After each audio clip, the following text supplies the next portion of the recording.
Karibu katika chaneli yako bora kabisa ya Usajili TV. Chaneli hii ni mahususi kwa kukupa wewe mpenzi wa soka habari mbalimbali za kimichezo na burudani ndani ya masaa 24 siku 7 za wiki.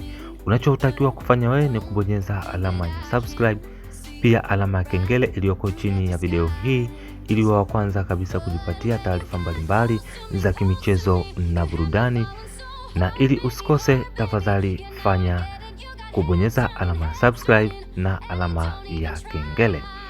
Sasa leo hii tumekuja na taarifa ambayo imeweza kuzua mjadala mbalimbali katika mitandao ya kijamii. Tunajua kwamba ndani ya wiki hii tumeweza kuona msemaji wa zamani wa Young African Sport Club, pia msemaji wa zamani wa Simba Sport Club, mzee wa kukera.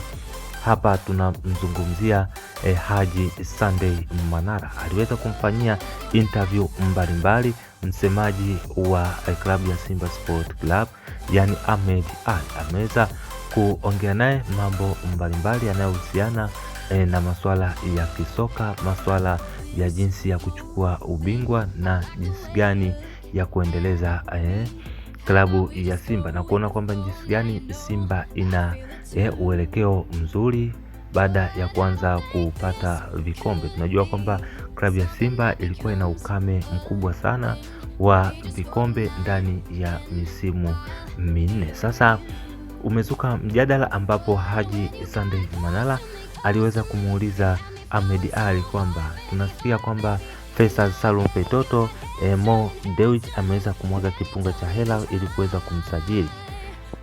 Ili swala limeweza kuzua mjadala mkubwa ambapo tumeweza kuona kwamba Haji Sunday Manara alikataa katu na kusema kwamba huo ni uzushi na ni janja ambazo zimeweza kuzoeleka kila siku kwa klabu ya Simba kujitengenezea umaarufu wa kusema kwamba wanafanya jambo fulani lakini mwisho wa siku linakuwa alifanyiki. Kwa hiyo Haji Sunday Manara ameweza penyezea za ndani kabisa na kusema kwamba hizo ni story za alinacha. Kwa hiyo hamna chochote kitachoenda kufanyika. Tusitegemee kwamba tuone kwamba Faisal Salum Feitoto anaenda kujiunga rasmi na klabu ya Simba Sport Club. Tutegemee lolote linaweza kutokea. Kwa hiyo tutege tu masikio na kusubiri vyanzo mbalimbali vya kimichezo na soka vitakavyoweza kutoa taarifa hii ya ujio wa Faisal Salum katika klabu ya Simba Sport Club. Ili wa kwanza kabisa kupata taarifa zetu, tafadhali bonyeza alama ya subscribe, pia alama ya kengele iliyoko chini ya video hii. Asante sana.